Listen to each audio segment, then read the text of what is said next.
আজকে আমরা উপস্থিত বহরমপুর বাইপাস যেটা ধাবার সামনে।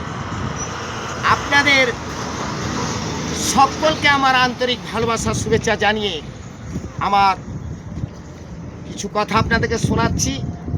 এই যে আমাদের বাইপাস বর্তমান বহরমপুরের যে রাস্তা, তার বিকল্প একটি সুন্দর রাস্তা দেখতে পাচ্ছেন, যে রাস্তাটা আমাদের মেহেদিপুর টু চলে গেছে বেলডাঙ্গা হয়ে পুরা কলকাতা।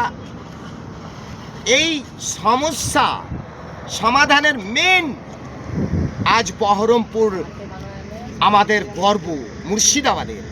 তাই এই যে রোড আমাদের 34 নম্বর আমরা পেয়ে গর্বিত। আর এই যে বাইপাস বহরমপুর, এখানে দূর দূরান্ত থেকে ছুটে আসে এই ধাবার একটা মনোরম পরিবেশে খাওয়া দাওয়া এবং একটু ঘোরাফেরা। প্রতিদিন এখানে লোকজনের সমাগম হয়, দেখতে পাচ্ছেন। অবশ্যই দেখতে থাকুন, সুন্দর পরিবেশ। আমাদের এখানে রেস্ট করারও অনেক গাড়ি ঘোড়া এখানে আছে, বিভিন্ন দূর দূরান্ত থেকে গাড়ি ঘোড়া আসে এবং লোকজন এসে এখানে জমায়। এবং দেখতে পাচ্ছেন সুন্দর পরিবেশ এখানে ফুটে ওঠে রাত্রিবেলায়। দেখেন লম্বা বড় কারেন্টের বিশাল একটা লাইট, এখানে লাইটের অভাব নাই। অবশ্যই আমার এই কথা যদি ভালো লাগে আপনারা শেয়ার ফলো লাইক করবেন।